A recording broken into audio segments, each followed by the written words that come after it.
Welcome back to my disembodied voice. Back in 2019, my son made an off-the-cuff comment about wishing he didn't have to go to school anymore as he wanted to spend more time playing video games. Now, as my grandmother would always say, be careful what you wish for, and in 2020, he indeed got his wish as the world was told to stay home and the COVID pandemic left its mark. Now, I'm not here to talk about COVID as everyone has their opinion on that, but as we all witnessed the hoarding, panic buying, resource guarding, then the psychological effects of being kept at home, the endless lockdowns and the mask mandates all marked a significant moment in history, and we all saw the world through very different optics than the one we were used to. Now, one genre of movies has been tackling this issue for decades, both the psychological effects and the societal effects of outbreaks and collapse, and that is the genre. Starting way back with George A. Romero's Night of the Living Dead, the zombie apocalypse genre has offered its perspective on how the world ends and how humanity would struggle upon the collapse of society. So, for today's video, join me as we look at the psychological scars of the zombie apocalypse, the mass panic of a society predicated on self-preservation, and discuss how that the more the world descends into chaos and collapse, the smaller our individual psychological prisons become as we are faced with reductive prospects and narrowing fields of freedom. Now, to be clear, despite the hundreds of zombie movies I could choose, I need to keep this focused, concise and nuanced. So today we'll be focusing on Dawn of the Dead, mostly Romero's awesome original, but as I also enjoyed Snyder's remake, we'll be popping that one in too. And also 28 Days Later, The Walking Dead, and also Netflix's new claustrophobic horror, Outside. And whilst I know that 28 Days Later features infected people instead of the undead, we're using this because of how it accurately portrayed the society and Jim and Celine's narrowing and horrific prison rather than nitpicking over authentic zombies. So before any complaints, it makes the small cut of movies we're focusing on today. Also, for today's video, we will be focusing on the following flow through of how the psychological and real world collapses around the protagonists. So, to save time, we'll avoid talking about the collapse of society, the misinformation debates, and the riots which lead people to barbarity, and move straight to the protagonists' imprisonment in what they think is a new beginning for humanity. And our flow through stages are the haven, the illusion, the delusion, sustainability and resource guarding, the collapse. In sociology, the analysis of how we live is discussed within the optics of something called a complex society.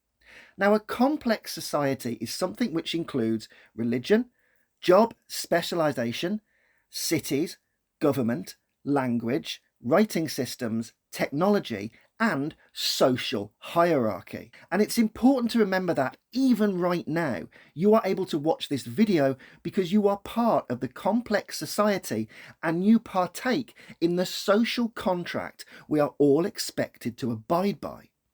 In layman's terms, a social contract is when a group of people agree to give up certain rights and accept a central authority in order to protect their other rights. The social contract is what allows any government to work, but it's important to note that government and a social contract are different things. In other words, we obey basic rules and expectations of decency in return for our freedom and liberty. Now, you may hate the government, break some minor laws, and even believe you are free from all aspects of control, but for a complex society to function, there has to be laws and a common moral agreement for it to continue. In the zombie pandemic, when the dead are rising, or the rage-infected and blood-vomiting subhumans in 28 Days Later are rampaging through the streets, society is collapsing and the belief in governments and social contract starts to collapse. Back in 2020, we saw the first signs of this in the real world when, despite being told that food production would increase and there'll be plenty of resources for everyone, people assumed the hunker down and hoard mentality, and shops found themselves selling out of essential goods like toilet paper, tin food, baby supplies, and bread. The premise was simple.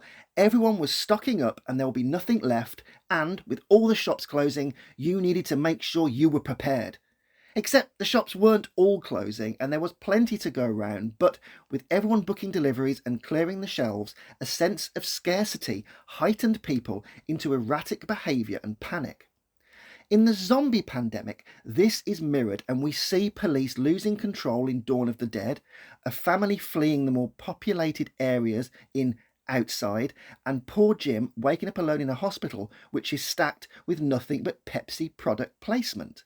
This means, straight away, in the zombie pandemic, our characters need the Haven, a place of sanctuary and safety which is contained and offers favourable conditions for immediate survival. In Dawn of the Dead, both original and the remake, the Haven is the shopping mall.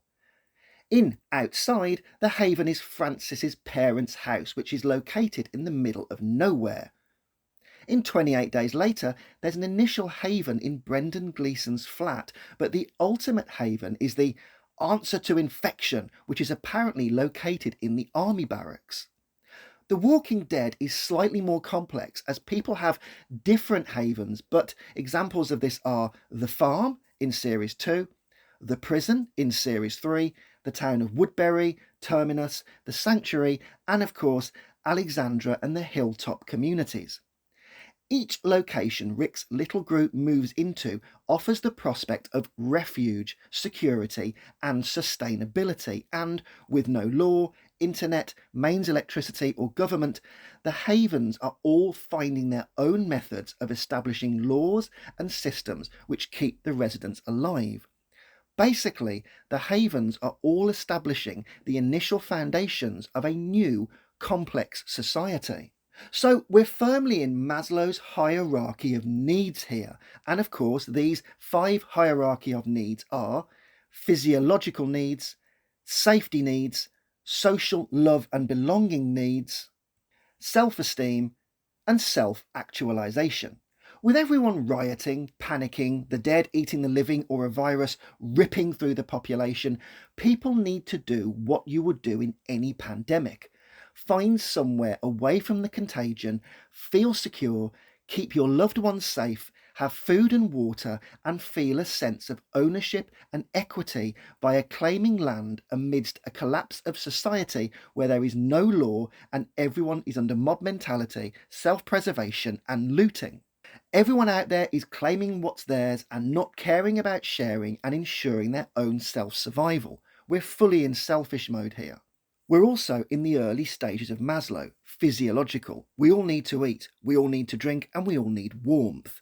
Quite simply, we need to get our basics first. Now, despite our brains and our massive intelligence in terms of how we communicate, problem solve, and live our lives, once our society collapses and the undead or infected are everywhere, the most primal thought, as I said before, is our basic hierarchy of need, and that is food, water, shelter, and warmth. At this stage, the haven is a refuge and a complete salvation, but what our protagonists don't know yet is that this haven is actually a prison, and they are sealing themselves within their own cell. Yes, they might have food and water and somewhere to fortify, but it's really an illusion of freedom, and so we come to the next stage in our flow-through chart, the illusion. The haven appears to be the perfect place to live and rebuild despite the walls already closing in. So, with our basic hierarchy of physiological needs met, the next 2 hierarchies come into play. And those hierarchies are the need for safety, shelter, and stability, and the need for love, belonging, and inclusion.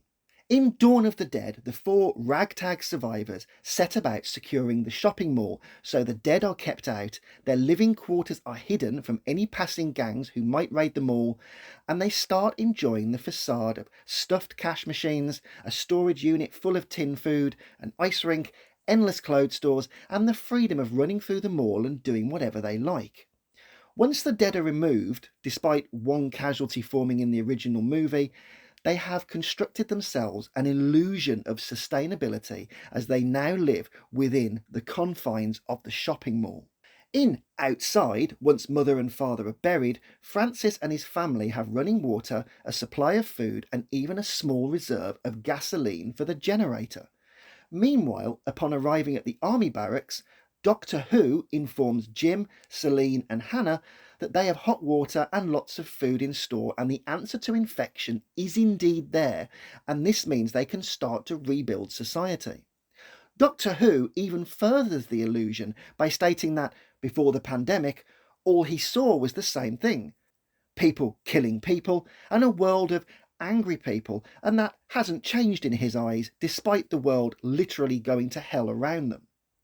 In The Walking Dead, each new haven, be it Woodbury, Terminus, or the mildly secure Alexandria, appears to be a place where the gang can rebuild and settle.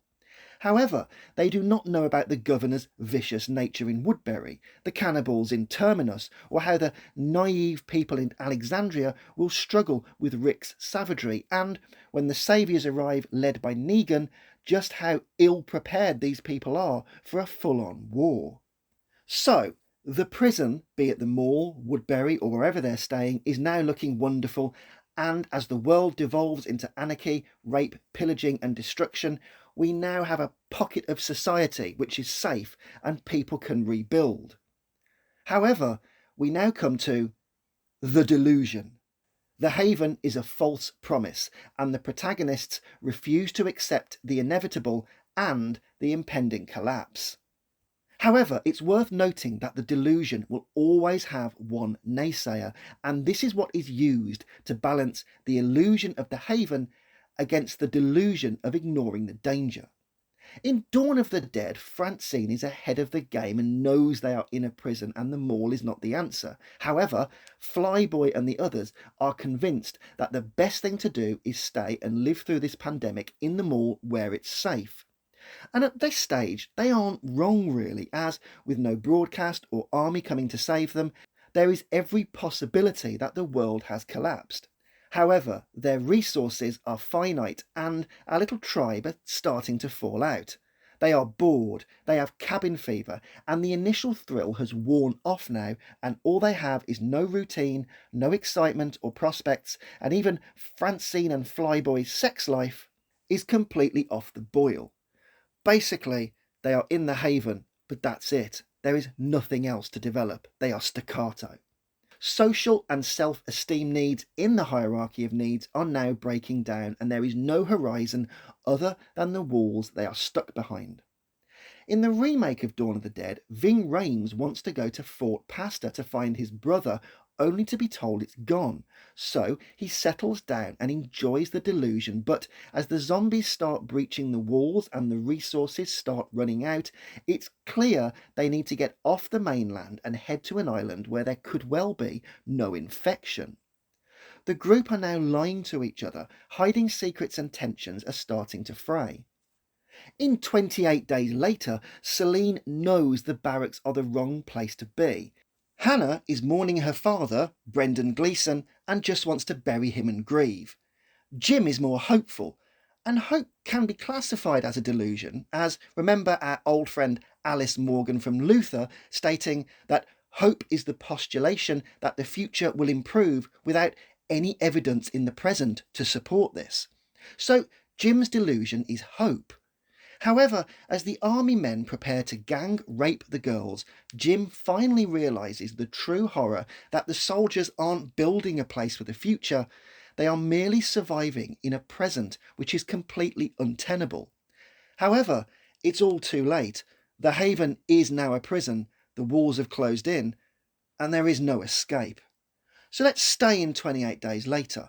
The haven is now a prison, and with all the basic physiological needs met, the social needs and the love needs cannot be met between a gang of heterosexual men who are high on testosterone, bored, and finally seeing through the delusion of their own haven, and they are now desperate for another human need: sex. In Outside, Francis tries to maintain the delusion his wife and eldest child can see through by digging out a Christmas tree in September and fortifying the house. But all he is doing is locking the door to their own cell, and as he starts to go truly mad, he turns on his family and the haven starts to fall apart. In The Walking Dead, Rick approaches each haven with pure skepticism, but upon rising to take Alexandria as its de facto leader, Rick's delusion is arrogance, and it's based around the delusion of hope that he can start a trade route with other communities and keep the basic needs of food and safety going. And it's this that brings him onto Negan's radar and the eventual subjugation of Alexandria and the slow march to war with the Saviours. So now we're here and we come to the next stage of our flow through: sustainability and resource guarding. Despite the haven now resembling a prison, the refusal to let it go starts the decline into full collapse. Society and people evolve, but this needs to be on a large scale, and the problem with small communities is that they are each moving in their own directions and based upon an arbitrary selfishness for survival.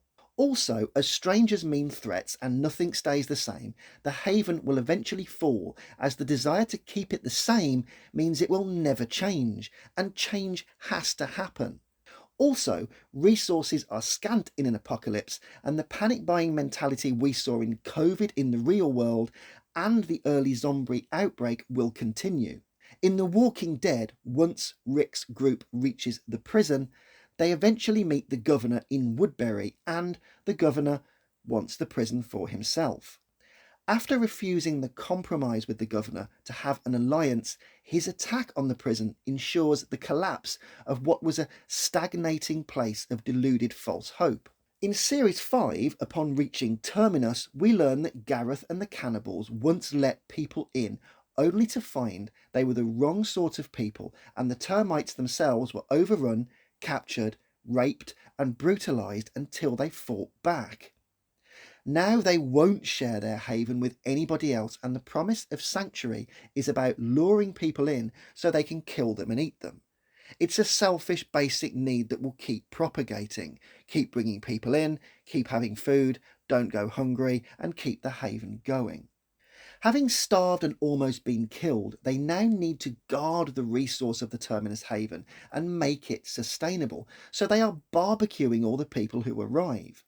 In Dawn of the Dead, Tom Savini's gang raid the mall on their motorcycles, and Flyboy is told, just let it go, let the gang pillage, and let them move on.